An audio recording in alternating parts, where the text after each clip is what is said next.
many of you who live in touristic areas see a big change in these normally buzzing places. For example, Robin, have you taken a trip down the Strip recently? Yes, and it is strangely empty. There's spots like in front of the Bellagio fountains where normally there's like showgirls and people in costumes, and it's just packed with tourists, and it is eerily empty. And I think people are making use of these empty times and doing some great photo shoots with their family in these really empty settings. And in fact, our next performer is Jonas Woolverton, and he has looked at many of these abandoned places, and he's taken his unusual acrobatic apparatus called the sear wheel over to film some of his tricks. Jonas is a very talented performer. He's a sear wheel artist, he's a comedic actor, special events producer, and he has this brilliant apparatus that we're going to see how it actually works in these strange and eerie settings. So, Jonas, let's see what it's all about. Jonas, over to you. I'm Jonas Woolverton, and I am a sear wheel performer, actor, comedic actor, living in Las Vegas now for 12 years. Talking to you from beautiful downtown Las Vegas, formerly beautiful downtown Las Vegas. Everything is now boarded up down here. And I've lived in Las Vegas for 12 years, and I've came here to perform with Cirque du Soleil in Zumanity as a sear wheel performer and character actor. I've lived, I was born in New York City, and I've lived in San Francisco, Montreal. I've toured all over the world, but Las Vegas for me is home.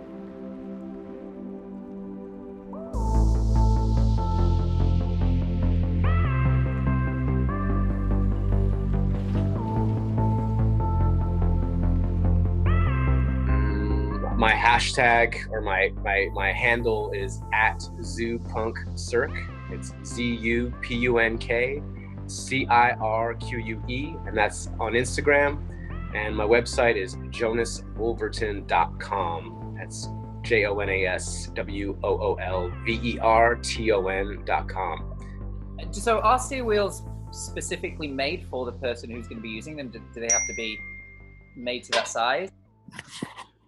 Sear wheels, yeah, normally they're specific to the person's height and arm. Well, usually it's height, but usually you take a measurement by like putting your fist on your head, like right there, and then the top of your fist, that'll be the inner diameter. You want to kind of simplify it, put it in layman terms. Explain to us a little bit more about a sear wheel, what it is, and how exactly you perform in it.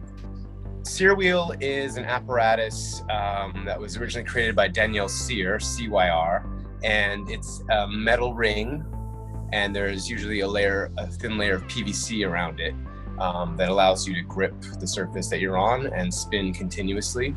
If you can imagine the Leonardo da Vinci painting of the Vitruvian Man with his arms outstretched, that's kind of like what it is. And I spin, I roll, I do all sorts of tricks on the inside of it, on the outside of it as well. And hopefully some of that footage you got, you can get a better sense of what it is.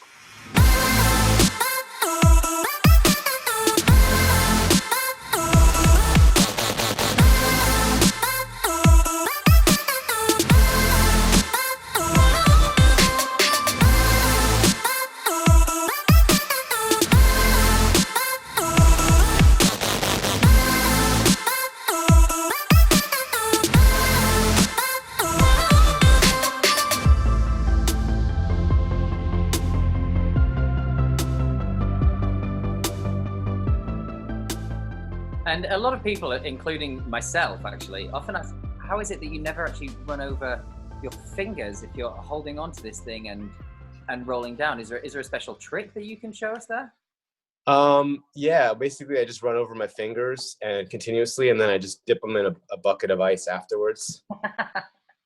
The typical performer's way of dealing with stuff, just... Yeah, you got to suffer for your art, you know?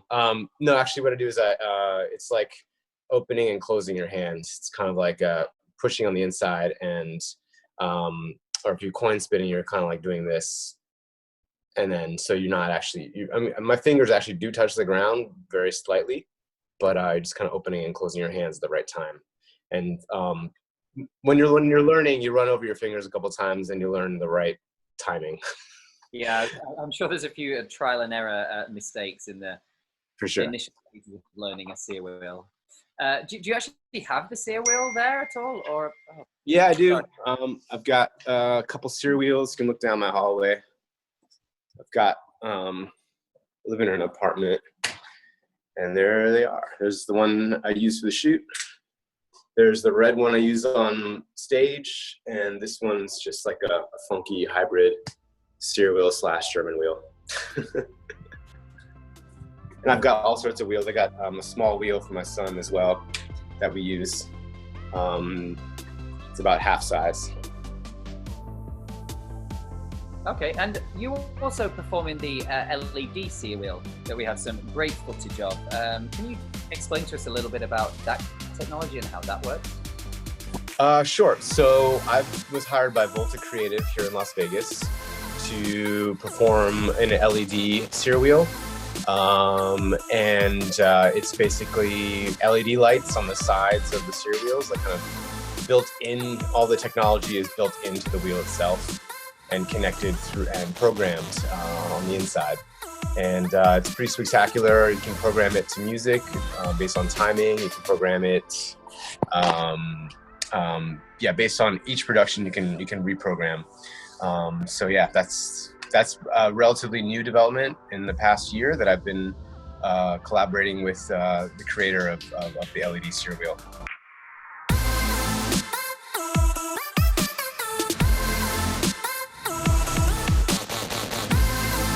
It's so surreal seeing you able to just do this so freely in these places that are normally teeming with tourists. Was this something that you were inspired to do by anyone else, or did the idea just kind of come creatively to you? I was thinking about what I could do as a performer. Obviously, we're not supposed to we're not supposed to be a lot of people together. I was thinking of what performance means now in this strange new era that we've found ourselves in, a strange new time where performance generally requires an audience and there is no audience. And the surreal nature of the Las Vegas Strip essentially being completely shut down was another idea that came to me, of being like an amazing backdrop for a performance. And is there any particular reason for the hazmat suit that you wear? Was that something that came from an idea before, or is it really just because of how relevant it is for these times? The hazmat suit that I wore for the sear wheel shoot on the Strip was the hazmat suit that I wore for Circus Couture, where I played an exterminator. So I had this hazmat suit just hanging up in my closet with all my costumes, and I thought about the relevancy of it right now and the sort of fear and paranoia that we're all kind of living through, and I thought it would be. Also, I figured that the Strip would be completely desolate, so I thought it would be an interesting sort of weird quarantine apocalyptic kind of look, so with the mask on as well. And I wanted to kind of create something around that image, and look forward to getting back to quote unquote normal, and being able to perform in front of a live audience sometime soon. Thanks, Ross and Robin, for inviting me on to Vegas Unveiled. This has been a really incredible experience. I was looking for an outlet to express my performance and express my art, and this was a beautiful way of doing it. Thank you. Have a great day. So that's what a steer wheel is. Thank you. Now you know. Yeah, exactly. And I wonder how much that's going to inspire any other acrobats to take their performance structures out onto the Strip and to these abandoned places. So good luck, but please be safe if you do.